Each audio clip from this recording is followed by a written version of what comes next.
আসসালামু আলাইকুম, good morning, good evening, how are you? আপনারা যে যেখান থেকে আমার এই ভিডিওটা দেখছেন সবাইকে স্বাগত জানাচ্ছি। ইংরেজিতে যদি আমরা কোনো কিছু বলতে যাই তাহলে অবশ্যই এই অক্সিলারি সম্পর্কে ধারণা থাকতে হবে। আমরা অনেক টিচারের কাছ থেকে অনেক সময় অনেক অক্সিলারি সম্পর্কে জেনে থাকি, কিন্তু কোনো টিচারই পরিপূর্ণভাবে সবগুলো অক্সিলারি নিয়ে কথা বলেন বলে আমি দেখিনি, আমার লাইফে আমি কখনো দেখিনি। কিন্তু আজকে আমি ইংলিশে যতগুলো অক্সিলারিজ ব্যবহার করা হয় এই প্রত্যেকটি সবগুলো অক্সিলারি নিয়ে কথা বলবো, যাতে করে একটা স্টুডেন্ট বা একজন ব্যক্তি যে আমার এই ভিডিওটা সম্পূর্ণভাবে দেখবে সে যেন অক্সিলারি সম্পর্কে তার আর কোনো অস্পষ্টতা না থাকে। সেই জন্য এখন আমি অক্সিলারি নিয়ে এই ক্লাসটি করছি। তো চলো আমরা এই অক্সিলারি নিয়ে কথা বলি, আমরা আলোচনা করি। তো আমার এই ভিডিওটা যারা দেখবে তাদের অক্সিলারি নিয়ে আর কোনো কনফিউশন থাকবে না।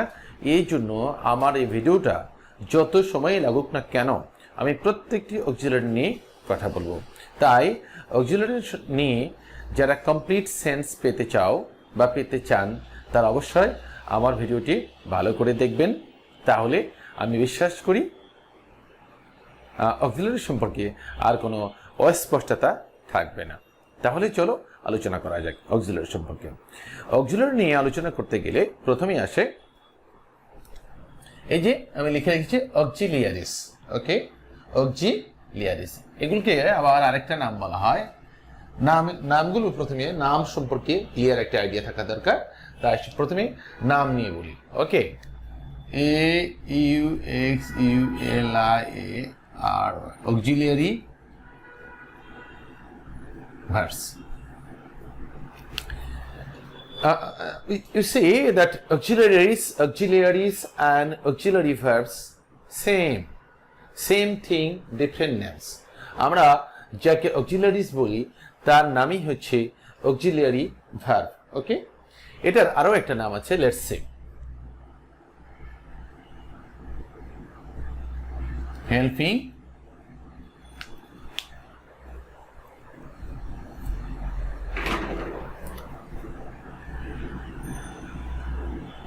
verbs। এটির আরেকটি নাম হচ্ছে হেল্পিং ভার্বস। তাহলে আমরা দেখা গেল আমরা এখানে তিনটি নাম পেলাম, অক্সিলারিজ বা অক্সিলারি ভার্বস অথবা হেল্পিং ভার্বস। এই যে কোনো নামে তোমরা ডাকতে পারো, নো প্রবলেম। তাহলে চলো আমরা এই অক্সিলারি ভার্বগুলো সম্পর্কে দেখি, কোনটার সাথে কখন কোনটা কিভাবে ইউজ হয় সেগুলো আমরা দেখব। ওকে, প্রথমে দেখব ডু অথবা ডাজ। প্রথমে এই যে ডু অথবা ডাজ, এই ডু অথবা ডাজ এই দুটি অক্সিলারি ভার্ব অত্যন্ত গুরুত্বপূর্ণ, যে যাদের নাম প্রথমেই আসে।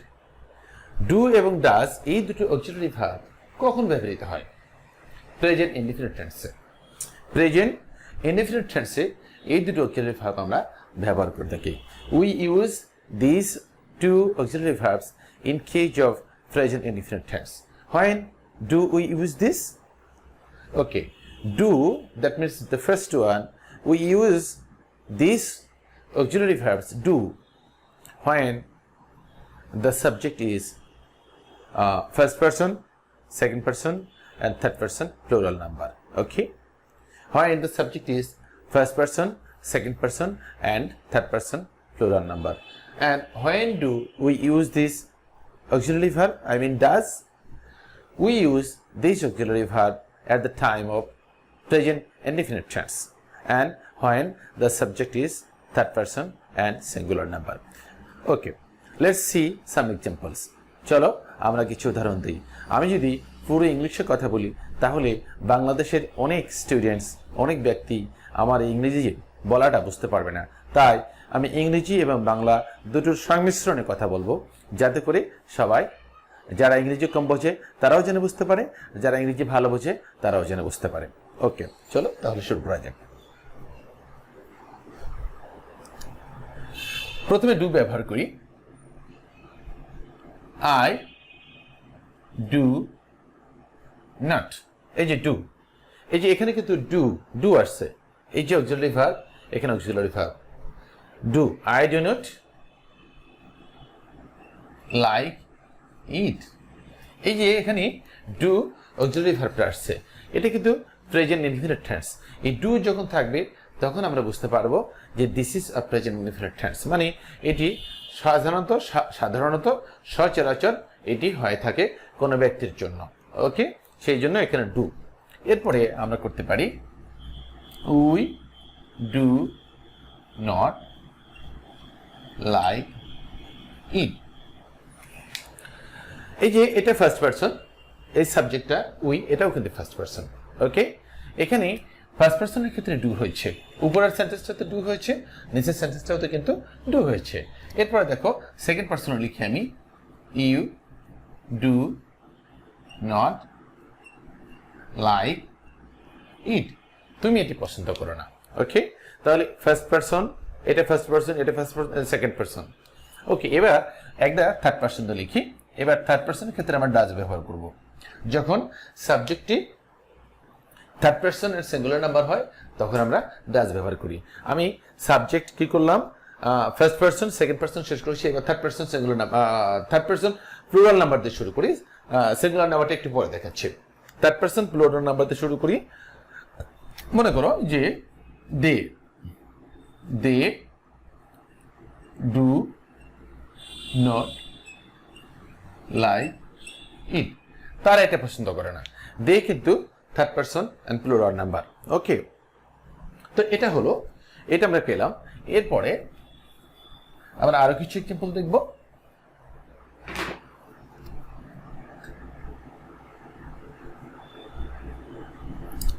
রাহিম and Karim do not like it. Rahim third person, Karim এটাও থার্ড পারসন, এটা সিঙ্গুলার নাম্বার, এটা সিঙ্গুলার নাম্বার, কিন্তু যেহেতু দুটো একসাথে বসেছে তাই দুটো মিলে কি হয়ে গেছে, প্লুরাল নাম্বার হয়েছে।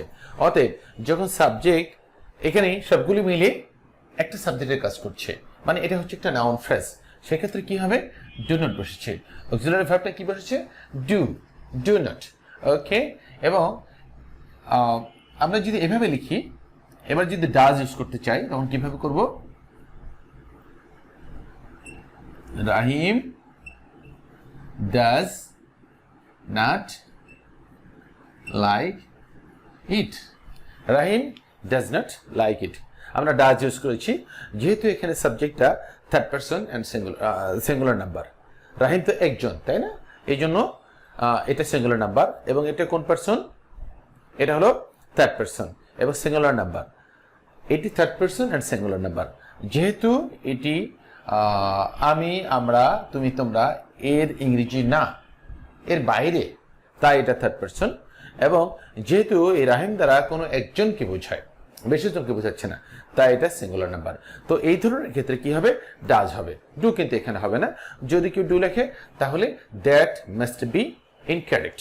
ওকে, এবার দেখি আমরা, she does not like it। সেটা পছন্দ করে না, she does not like it। তাহলে আমরা এই যে ডু এবং ডাজ, এই দুটি অক্সিলারি ভার্ব কি কি ক্ষেত্রে সাবজেক্ট কেমন হলে ডু বসে এবং সাবজেক্ট কেমন হলে ডাজ বসে, সেই জিনিসটা কিন্তু আমরা বুঝতে পারলাম। আমরা এখানে এই সেন্টেন্সগুলোর মধ্যে আমরা ডু এবং ডাজের যতগুলো ব্যবহার হতে পারে সবগুলো ব্যবহার কিন্তু দেখানো শেষ হয়ে গেল, এর বাইরে কিন্তু আর কোনো কিছু নাই। এরপরে আমরা দেখব পরের আইটেম।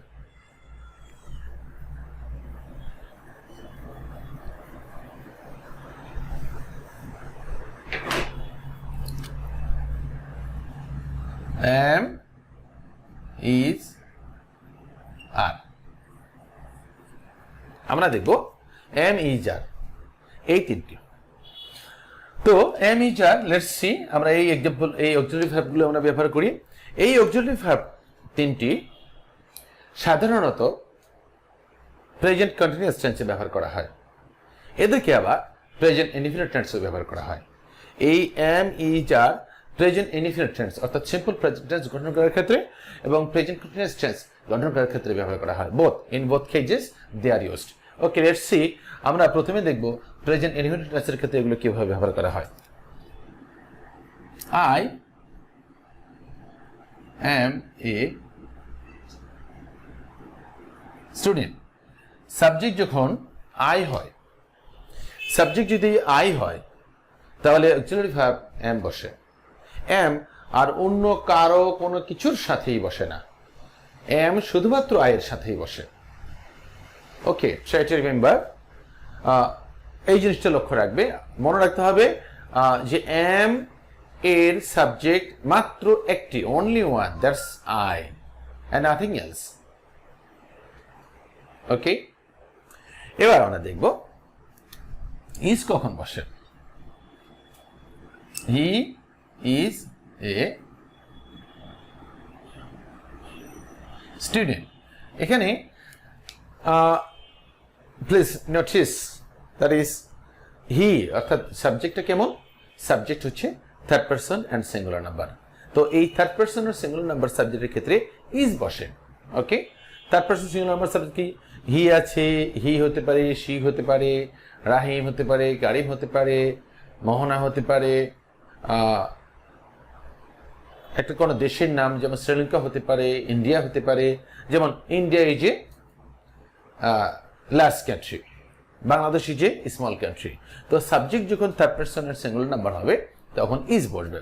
এবং আর কখন বসবে, সাবজেক্ট যখন থার্ড পারসন প্লুরাল নাম্বার হবে তখন আর হবে। যেমন they R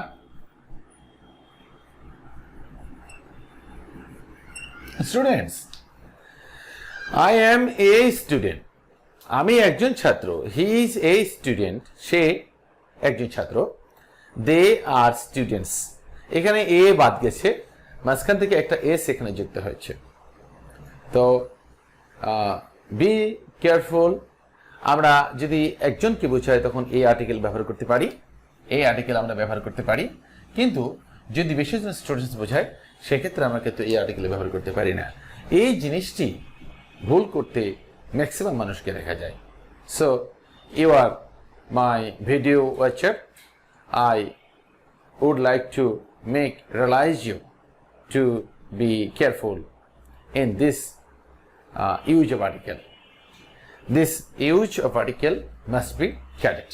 Okay, without this your English sentence will not be accurate. তাহলে আমরা এখানে কি এই এম, ইজ এবং আর প্রেজেন্ট সিম্পল টেন্সে কিভাবে ব্যবহার করা হয় সেটি কিন্তু আমরা দেখতে পেলাম। এবার আমরা দেখব এই তিনটি অক্সিলারি ভার্ব কিভাবে প্রেজেন্ট কন্টিনিউয়াস টেন্সে ব্যবহার করা হয় সেটি আমরা এবার দেখব। Okay, let's C.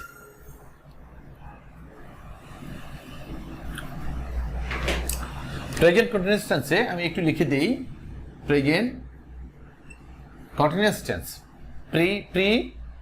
মানে প্রেজেন্ট কন্টিনিউয়াস, আমি শর্ট ফর্মে লিখেছি। Okay, let's see how to use this auxiliary verbs.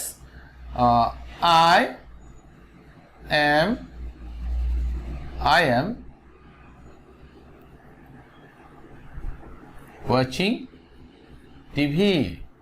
আমি টিভি দেখছি। এখানে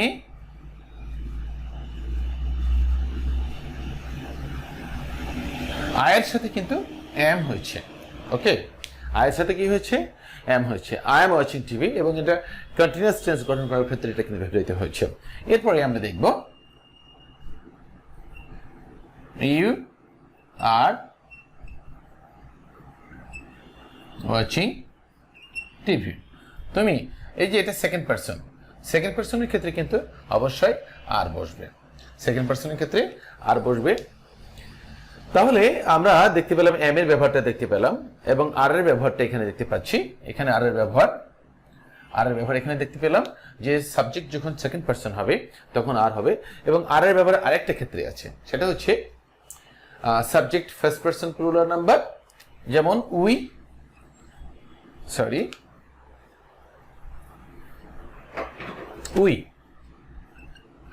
এবং সাবজেক্ট যখন থার্ড পারসন প্লুরাল নাম্বার হবে সেক্ষেত্রে আমরা উই আর ব্যবহার করব, অক্সিলারি ভার্ব আর ব্যবহার করব। যেমন দে, উই আর অথবা দে আর ওয়াচিং টিভি। তাহলে এই যে এম, এইচ এবং আর, এই যে এগুলোর যে ইউজ, এগুলো কিন্তু আমরা বুঝতে পারলাম। এর বাইরে কিন্তু আর কোনো ইউজ নাই। তোমরা হয়তো কনফিউজ থাকতে পারো যে এক একটা টিচার এক একটা কথা বলে, কিছু এক্সাম্পল তো এখানে দেখলাম, হয়তো আরও কত কিছু আছে, তোমাদের কাছে এটা ডার্কনেস, একটা অন্ধকারের মতো মনে হতে পারে। কিন্তু আমি যা দেখালাম এখানে, এর বাইরে কিন্তু এম, এইচ, আর এর ব্যবহার নাই, এর মধ্যেই আছে। তাহলে কি ব্যবহার দেখালাম? এম কখন বসে? এম বসে সাবজেক্ট যখন ফার্স্ট পারসন সিঙ্গুলার নাম্বার হবে, যেমন আই, অর্থাৎ আই। আর ইজ কখন বসে? ইজ হবে সাবজেক্ট যখন থার্ড পারসন সিঙ্গুলার নাম্বার হবে, তখন ইজ হবে। এবং আর কোথায় হবে? সাবজেক্ট যখন থার্ড পারসন প্লুরাল নাম্বার হবে এবং ফার্স্ট পারসন প্লুরাল নাম্বার হবে, এই ক্ষেত্রে আর বসবে। তো কোন কোন ক্ষেত্রে কোন অক্সিলারি ভার্ব বসে, এটা কষ্ট করে প্রথমে একটু মনে রাখতে হবে, মুখস্থ করতে হবে। তাছাড়া কিন্তু এটা মনে রাখার কোনো বিশেষ কোনো সুযোগ নেই। ওকে, এই জিনিসটা কিন্তু একবার যদি তোমরা ঠিক করতে পারো, যদি একবার তোমরা ঠিক করতে পারো, তাহলে কিন্তু পরবর্তীতে আর ঠিক করতে হবে না।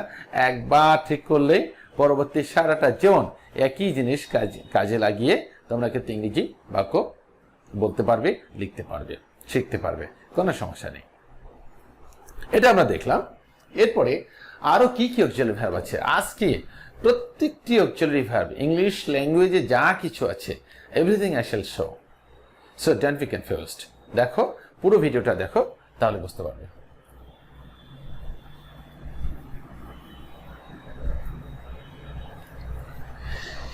এবার যা দেখাবো সেটা হচ্ছে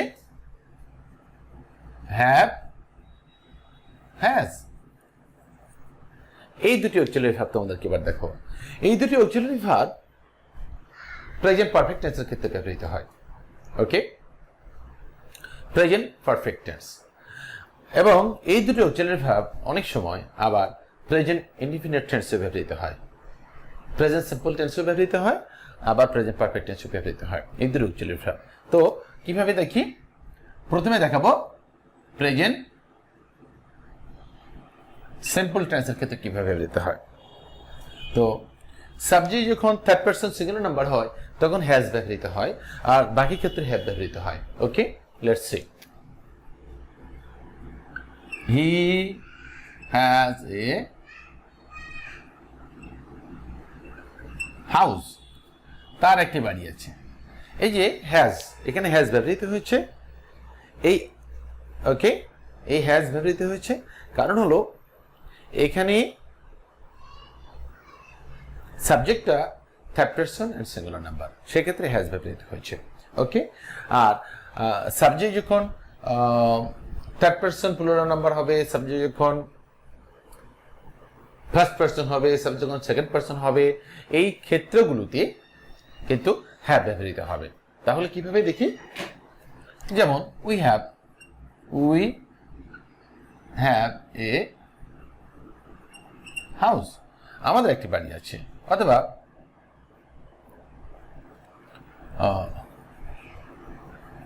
মেঘ and Jack have a house. Megh and Jack have a house. এখানে কয়জন? মেঘ একজন, জ্যাক আর একজন, দুইজন না? তাহলে থার্ড পারসন এই সাবজেক্টটা কেমন হলো? এই সাবজেক্টটা কেমন হয়েছে? সাবজেক্টটা হয়েছে মেঘ অ্যান্ড জ্যাক। এটা থার্ড পারসন আলাদাভাবে, এটা আলাদাভাবে থার্ড পারসন। তো দুটো আলাদাভাবে সিঙ্গুলার নাম্বার, বাট একসাথে যখন আমরা চিন্তা করব তখন কিন্তু সেটা প্লুরাল নাম্বার হয়ে গেল।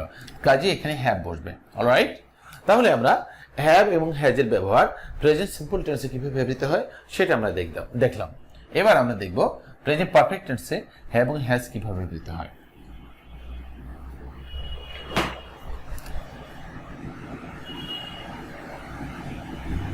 Present perfect. ওকে, একই নিয়ম প্রযোজ্য। সাবজেক্ট যখন third person and singular number হবে তখন হ্যাজ হবে, বাকি ক্ষেত্রে হ্যাভ হবে। Let's C.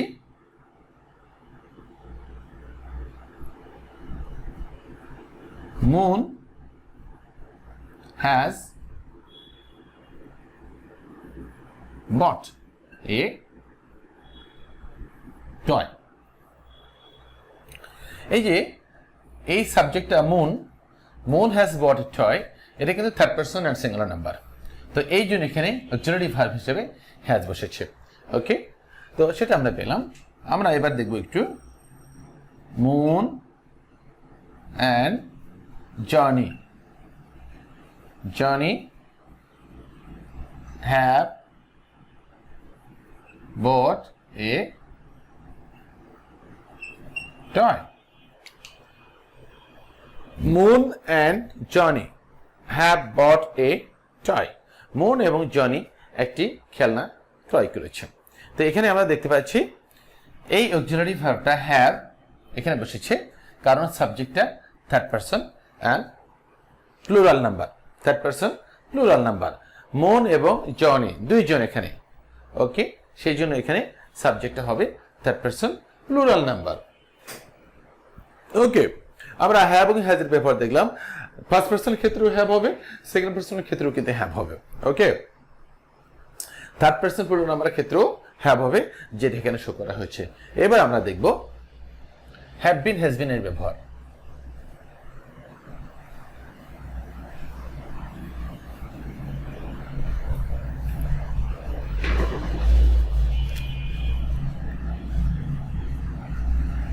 have been অথবা has been, have been অথবা has been এর ব্যবহারটা আমরা দেখব। তো কখন এই have been has been ব্যবহৃত হয়? যখন আমরা প্রেজেন্ট পারফেক্ট কন্টিনিউয়াস টেন্স ব্যবহার করি। এই have been এবং has been আমরা ব্যবহার করি কখন? প্রেজেন্ট পারফেক্ট কন্টিনিউয়াস টেন্সের ক্ষেত্রে। চলো প্রেজেন্ট পারফেক্ট কন্টিনিউয়াস টেন্স কিভাবে গঠন করতে হয় আমরা দেখে নিই। I have been watching it. আমি এটি দেখছিলাম। এটা সাবজেক্টটা ফার্স্ট পারসন, তার ক্ষেত্রে হ্যাভ বিন হবে। সাবজেক্ট যখন থার্ড পারসন সিঙ্গুলার নাম্বার হবে তখন হ্যাজ বিন হবে, বাকি ক্ষেত্রে কিন্তু হ্যাভ বিন হবে। ওকে, তারপরে দেখো she has been watching it. They have been watching it. তাহলে এখানে হ্যাভ বিন হলো, এখানে হ্যাজ বিন হলো, এখানে হ্যাভ বিন হলো। ওকে, কারণ কি? কারণ হলো এখানে আই ফার্স্ট পারসনের ক্ষেত্রে হ্যাভ হয়, তাই হ্যাভ বিন হয়েছে। যেখানে হ্যাভ হবে তার সাথে শুধু বিন যোগ হয়ে যাবে। ওকে, আর সেই সাবজেক্টটা থার্ড পারসন সিঙ্গুলার নাম্বার, তার জন্য হ্যাজ হয়েছে আর বিনতে যুক্ত থাকবেই। আর দে এটা যদি subject third person singular number, তার সাথে হ্যাভ হয়, তার এবং এখানে আমরা যদি বিন যোগ করি তাহলে সেটা প্রেজেন্ট পারফেক্ট কন্টিনিউয়াস টেন্স হয়, তার জন্য আমরা বিন সব ক্ষেত্রে যোগ করে দিয়েছি। তো এটাই একটা রুল। ওকে, তাহলে হ্যাভ বিন এবং হ্যাজ বিন আমরা এই দুটো অক্সিলারি ভার্বের ব্যবহার দেখলাম। এবার আমরা দেখব ডিড এর ব্যবহার।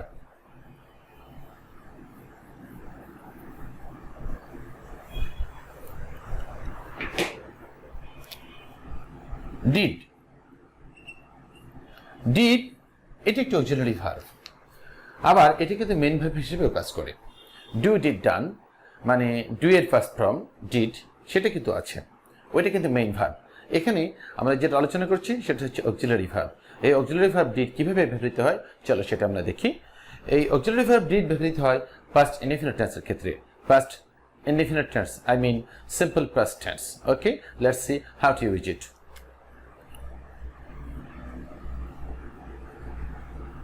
They did not do it, এই যে ডিড এখানে ব্যবহৃত হয়েছে। They did not do it এর অর্থ কি? তারা এটা করেনি। এই যে এই ডিড থাকার জন্য আমরা বুঝতে পারছি এটা পাস্ট ইনফিনিট টেন্সের একটা sentence. Okay, they didn't do it. তো এই ডিড পাস্ট টেন্সের ক্ষেত্রে যে কোনো সাবজেক্ট এর ক্ষেত্রে একইভাবে ব্যবহৃত হয়। একটাই আছে ডিড। পাস্ট ইনফিনিট টেন্সে আর কোনো অক্সিলারি ভার্ব নেই, একটাই রয়েছে, শুধু ডিড। এর জন্য এটি অনেক সহজ। তবে মনে রাখতে হবে ডিড যখন আমরা ইউজ করি তখন কিন্তু কি করতে হয়, ভার্বটা আর পাস্ট ফর্ম থাকে না, প্রেজেন্ট ফর্মে চলে আসে। Okay, let's see one more example. I did not place it. আমি এটা স্থাপন করি নাই। আই ডিডন্ট প্লেস ইট, আমি এটা বসাইনি। ওকে, আমি এটা বসাইনি, সেই জন্য। তো আমরা ডিডের ব্যবহার কিন্তু আমরা পেয়ে গেলাম। ওকে, আমরা এবার দেখব ওয়াজ এবং ওয়ারের ব্যবহার। আমি কথা দিয়েছি যে একটি ভিডিও ক্লাসে আমি ইংরেজিতে যতগুলো অক্সিলারি ভার্ব ব্যবহৃত হয় সবগুলো দেখাবো। একটু কষ্ট করে তোমরা পুরো ভিডিওটা দেখবে, তাহাতে কি হবে যে পুরো জিনিসটা তোমরা জানতে পারবে, আর কোনো কনফিউশন থাকবে না, কারো কাছে দৌড়াতে হবে না, কোনো টিচারের কাছে দৌড়াতে হবে না। টিচার তো ক্লাসে একবার বোঝায়, এবং কোন একটা ক্লাসে একটা জিনিস যখন বোঝায় দেখা যায় যে 50টা স্টুডেন্ট থাকলে 10 জন স্টুডেন্ট চিল্লাচিল্লি করছে, বাকি 10 জন অন্য একটা কাজে ব্যস্ত, কেউ শুনছে না, কেউ কিছু হয়তো শুনছে, কেউ তো এই জন্য টিচারকে কিন্তু একই জিনিস বারবার বারবার বলতে হয়, বহু ক্লাসে একই কথা বারবার বলতে হয়। তাই টিচার কিন্তু অনেক সময় অনেক কিছু এক্সপ্লেন করার সুযোগ পায় না। কিন্তু আমি আজকে যেভাবে বোঝাচ্ছি প্রত্যেকটি জিনিস ধরে ধরে বোঝানোর চেষ্টা করছি, কাজেই তোমরা যারা মনোযোগ দিবে তারা অবশ্যই ভালো করে বুঝতে পারবে। ওকে, এবং যদি কেউ না বুঝতে পারো আমার ক্লাসটি, তাহলে কিন্তু একবারে যদি না বুঝতে পারো তাহলে বারবার কিন্তু ভিডিওটা টেনে টেনে দেখার অপশন কিন্তু থেকেই যাচ্ছে। কাজেই how easy is this process, এই প্রসেসটা ইউটিউবে এই যে লেসন গ্রহণ করাটা কতটা যে সহজ বিষয় তা কিন্তু যারা ভালো করে দেখবে, খেয়াল করবে, তারা নিশ্চয়ই বুঝতে পারবে। আর যারা কোনো কিছুই কেয়ার করে না তারা কি করে বুঝতে পারবে? ওকে, তো চলো আর কথা নয়, আমরা এবার ওয়াজ এবং ওয়ারের ব্যবহার দেখব। ওয়াজ ওয়ার, ওয়াজ এবং ওয়ারের ব্যবহার আমাদের দেখছি। দেখো কি, হি ওয়াজ এ লায়ার, সে ছিল একটা লায়ার। এখানে এই ওয়াজ অক্সিলারি ভার্ব কিন্তু আমরা ব্যবহার করেছি। অবশ্য এই ওয়াজকে আমরা অনেক সময় মেইন ভার্বও বলে থাকি। হোয়াটএভার, আমরা ওয়াজ এখানে ব্যবহার করেছি, হি যে subject third person singular number, তাই আমরা এখানে ব্যবহার করছি। তোমরা কি সেই মিথ্যাবাদী রাখাল বালকের কথা জানো? মনে পড়ে? নিশ্চয়ই মনে পড়ে। আমি তোমাদেরকে এই ইংরেজি পড়ানোর সময় ছোট্ট একটা গল্প বলি। তোমরা অনেকেই জানো, অনেকেই হয়তো জানো না। তো গল্পটা শুরু করছে, ভালো করে শোনো। একটা ছিল রাখাল ছেলে, সে সবসময় মিথ্যা কথা বলতো। তো সে বনের ধারে তার ভেড়াগুলোকে ঘাস খাওয়াচ্ছিল। সে একদিন মজা করার জন্য চিৎকার করছিল যে এ লায়ন, এ লায়ন, একটি সিংহ, একটি সিংহ। ওকে, তো গ্রামের আশেপাশে, ওই গ্রামে ওই ছেলেটার আশেপাশে কিছু কৃষক কাজ করছিল। তারা চিৎকার চেঁচামেচি করার শব্দ শুনতে পেল, এবং এ লায়ন বলে যে চিৎকার করছে সেটি তারা জানলো, শুনতে পারলো। তখন তারা দলবদ্ধ হয়ে লাঠি নিয়ে, অন্যান্য অস্ত্র নিয়ে ওই ছেলেটাকে বাঁচাবার জন্য কিছুক্ষণের মধ্যেই চলে আসলো। যখন ছেলেটার কাছে আসলো তখন ছেলেটা হাসাহাসি করছিল, বলছিল যে কই, আমি তো মজা করছিলাম। তো গ্রামবাসীরা তখন রাগ করলো, কিন্তু তেমন কিছু বলল না। তো এই ঘটনার কয়েকদিন পরে আবার ওই একই ট্রিক করছে ওই ছেলেটা। আবার সে বলছে এ লায়ন বা এ উলফ, একটা নেকড়ে বাঘ বলে সে চিৎকার করছে। গ্রামের লোকজন আবারও তাকে বাঁচাবার জন্য সংঘবদ্ধ হয়ে চলে আসলো। যখন তার কাছে আসলো তখন ছেলেটি বলছে যে আমি তো জাস্ট মজা করছিলাম। তখন গ্রামবাসীরা সত্যি অনেক রাগান্বিত হলো। এরপরে গ্রামবাসীরা ওখান থেকে চলে গেল। যাই হোক, এর কয়েকদিন পরে সত্যি সত্যি পাশের বন থেকে একটি সিংহ ওই রাখাল ছেলেটাকে আক্রমণ করলো। এবার সে অতি উচ্চস্বরে অনেক বেশি শব্দ করে চিৎকার করে বলছে, এ লায়ন, এ লায়ন। কিন্তু গ্রামবাসীরা কেউই এবার তার কথা আর বিশ্বাস করলো না। তারা ভাবলো ছেলেটি মনে হয় আজও আগের দিনের মতো মজা করছে। তো তার পরিণতি কি হতে পারে তোমরা তো সহজেই বুঝতে পারছো। সিংহটি ছেলেটাকে হত্যা করলো এবং খেয়ে ফেললো। তো মোরাল হচ্ছে এটাই যে কেউ মিথ্যাবাদীকে বিশ্বাস করে না, কেউ মিথ্যাবাদীকে বিশ্বাস করে। যখন মানুষ মনে করে যে এই ছেলেটি বা এই মেয়েটি মিথ্যাবাদী, তাহলে পরবর্তীতে সে যদি সত্য কথাও বলে তাহলে তার কথা আর গ্রহণযোগ্য হয় না। ওকে, গল্প হলো। এবার আবার চলো পড়ায় ফিরে যাই। হি ওয়াজ এ লায়ার। এই লায়ার শব্দ থেকেই তোমাদের একটা লায়ারের গল্প বললাম, তাই না? তো এরপরে আমরা দেখব ওয়ার কোথায়। যখন subject third person singular number হয় তখন ওয়াজ হবে, বাকি ক্ষেত্রে ওয়ার হবে। যেমন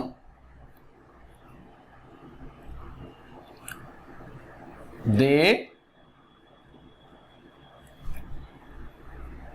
ওয়ার ফলস। তারা ছিল মিথ্যাবাদী, তারা মিথ্যা কথা বলেছিল। দে ওয়ার ফলস, তারা ছিল প্রতারক। ওকে, তো আমরা ওয়াজ এবং ওয়ারের যে ব্যবহার সেটা আমরা জানলাম। আমি আবারও বলছি, ওয়াজ কোথায় হয়? সাবজেক্ট যখন থার্ড পারসন সিঙ্গুলার নাম্বার হয় তখন ওয়াজ হবে, এবং সাবজেক্ট যখন ফার্স্ট পারসন সিঙ্গুলার নাম্বার হবে, আই মিন আই যখন হবে তখন কিন্তু ওয়াজ ব্যবহার করা হয়, আর বাকি ক্ষেত্রে ওয়ার ব্যবহার করা হয়। আমি অল্প কয়েকটা দুটো এক্সাম্পল দেখিয়েছি, এবং সেই সাথে কন্টিনিউয়াস টেন্সে, পাস্ট কন্টিনিউয়াস টেন্সে ওয়াজ ওয়ার ব্যবহার করা হয়। সেটা কিভাবে, চলো একটা এক্সাম্পল দেখে নেই। I was making it. আমি এটা বানাচ্ছিলাম। এই যে দেখো ওয়াজ এখানে ব্যবহার করা হচ্ছে, এটি কিন্তু প্রেজেন্ট কন্টিনিউয়াস টেন্সের একটা এক্সাম্পল, তাই না? তো সেটা ওকে, আমরা ওয়াজ এবং ওয়ারের ব্যাপারে দেখলাম। তো এরপরে আরো অনেকগুলো অক্সিলারি ভার্ব আছে। যেমন আমি তোমাদেরকে বলে দিচ্ছি, হ্যাড, হ্যাড আছে, এরপরে হ্যাড বিন আছে, এরপরে উইল আছে, শ্যাল আছে, শ্যাল বি আছে, উইল বি আছে, এরপরে শ্যাল হ্যাভ আছে, উইল হ্যাভ আছে, এরপরে শ্যাল হ্যাভ বিন আছে এবং উইল হ্যাভ বিন আছে। উইল হ্যাভ বিন আছে। আজকের ভিডিও ক্লাসটি মনে হয় অনেক লেন্দি হচ্ছে। অনেক শিক্ষার্থী রয়েছে যারা লং টাইম 40 মিনিটের বেশি, 35-40 মিনিটের বেশি সময় ধরে ক্লাস করতে পারে না। তাদের জন্য একটু বোরিং হতে পারে, ডিস্টার্বিং হতে পারে, এবং অনেকের ব্রেন সেটা ক্যাচও করতে পারে না। এই জন্য এই কয়েকটি অক্সিলারি ভার্ব আরও থাকার পরেও আমি আজকে এই ক্লাসটি শেষ করতে বাধ্য হচ্ছি। আশা করছি তোমরা এই আমার ক্লাস থেকে, আজকে ভিডিও ক্লাস থেকে তোমরা উপকৃত হবে। এই যে rest of the auxiliary verbs রয়েছে এগুলো সম্পর্কে তোমাদের সাথে ইনশাআল্লাহ আগামী ক্লাসে আলোচনা করব। তোমরা আগামী ক্লাসে ভিডিওটা আপলোড করা পর্যন্ত অপেক্ষা করো। এই পর্যন্ত আমি সরি যে আজকে তোমাদেরকে এগুলো নিয়ে আলোচনা করতে পারলাম না। ভিডিওটা অনেক লেন্দি হচ্ছে। মনে রাখবে যে আগামী ক্লাসে ইনশাআল্লাহ এগুলো আমি আলোচনা করব। তোমরা আমার জন্য দোয়া করবে, আমি তোমাদের জন্য দোয়া করছি। Thank you very much. Bye by.